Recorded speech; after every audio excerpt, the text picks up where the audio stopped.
राज्य महिला आयोगाच्या अध्यक्षा रुपाली चाकणकर यांनी अखेर आपल्या पदाचा राजीनामा दिला आहे. रुपाली चाकणकर यांची महाराष्ट्र राज्य महिला आयोगाच्या अध्यक्षपदी नियुक्ती झाली होती आणि त्यानंतर अवघ्या काही महिन्यांतच त्यांना या मोठ्या वादाला सामोरं जावं लागलं. नाशिकमध्ये उघडकीस आलेल्या भोंदूबाबा अशोक खरात प्रकरणाने संपूर्ण राज्य हादरलं. महिलांच्या लैंगिक शोषणाचे गंभीर आरोप, पोलिसांनी केलेली अटक आणि त्यानंतर एकामागून एक समोर येणारे धक्कादायक खुलासे. जेव्हा रुपाली चाकणकर आणि अशोक खरात यांचे जवळीक दाखवणारे फोटो आणि व्हिडिओज सोशल मीडियावर व्हायरल झाले. फोटोज आणि व्हिडिओज समोर आल्यानंतर राजकीय वर्तुळात एकच खळबळ उडाली. या सगळ्याचा शेवट अखेर राजीनाम्यात झाला.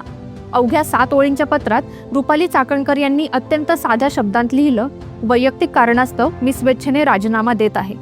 कोणताही वादाचा उल्लेख नाही, कोणतीही सफाई नाही, फक्त वैयक्तिक कारण. पुढील अपडेट्स जाणून घेण्यासाठी आमच्या चॅनलला सबस्क्राईब करा व बेल आयकॉन प्रेस करायला विसरू नका. धन्यवाद.